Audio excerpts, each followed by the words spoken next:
Hi, I'm Holly. I'm Charisse. Thanks for tuning in today. Today we are discussing secrets.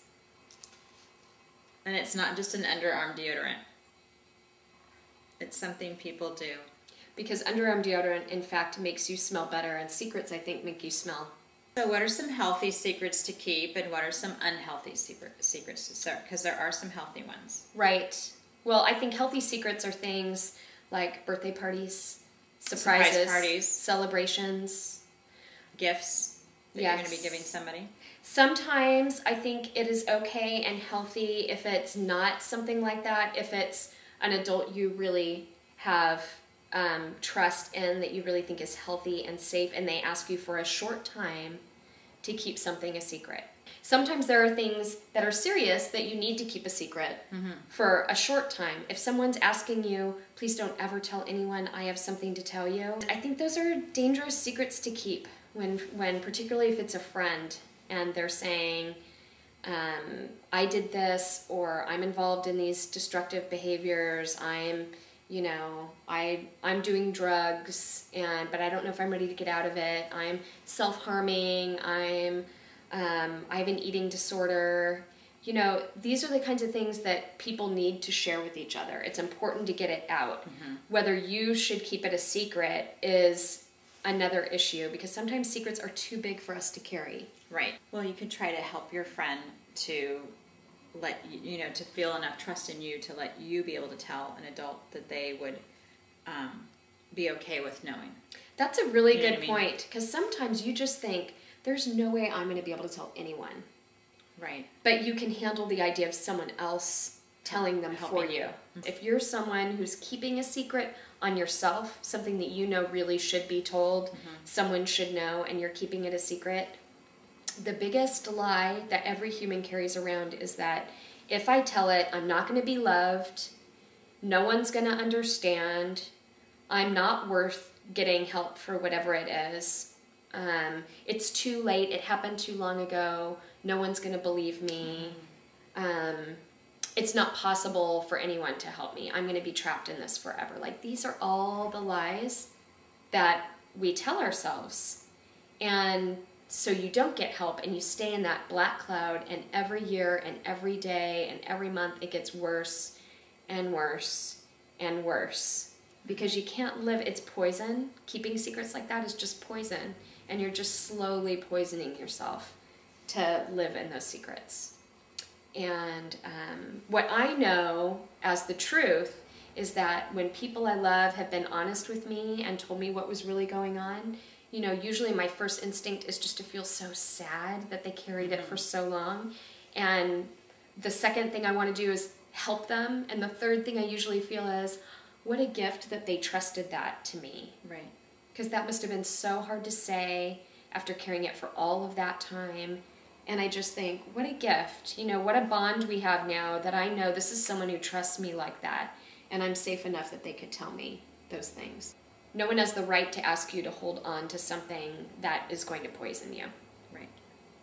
And so you have our official permission to tell and to get help, because it's true. Sometimes there are really sick adults in our lives that make choices that affect us. Right.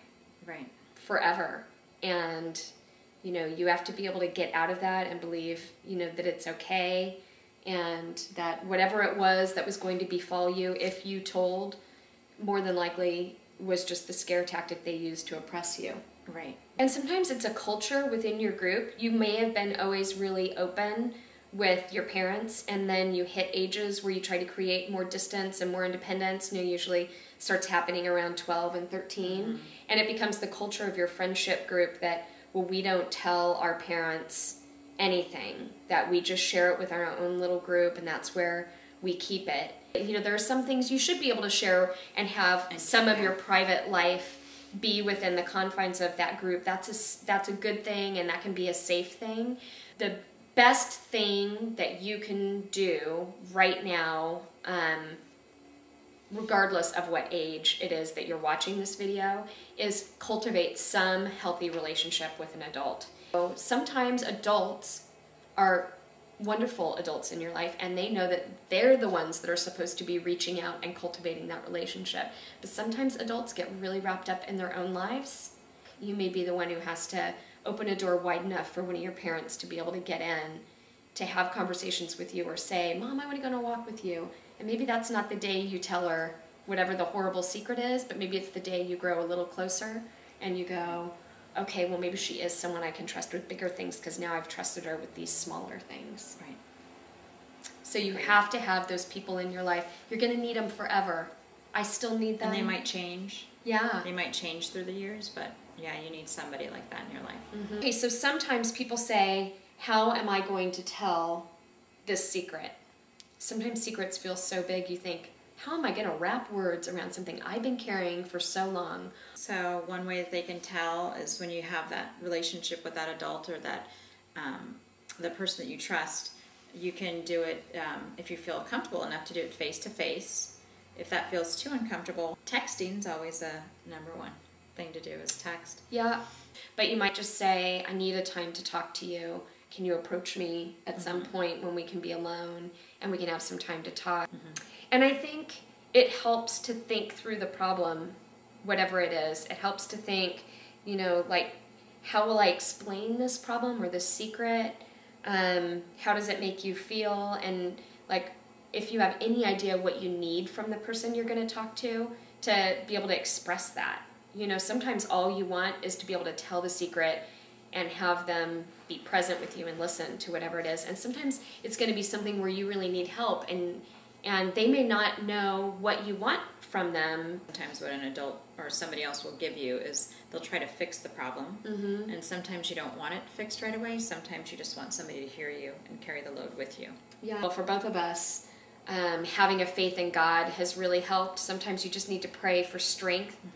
Sometimes you just need to pray that you can make the next best decision. You could pray that God leads you to the right person to help you.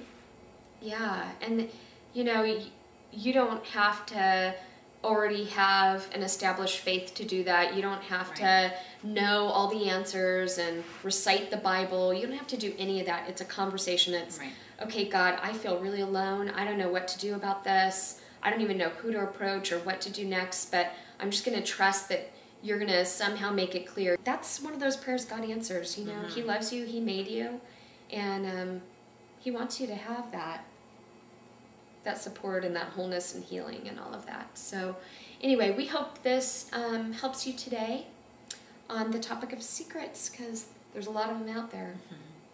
And if they just got brought into the daylight, they would free a lot of people of carrying a lot of heavy burdens. So anyway, we hope this helps you. I'm Holly. I'm Charisse. And thanks for tuning in today. Thank you.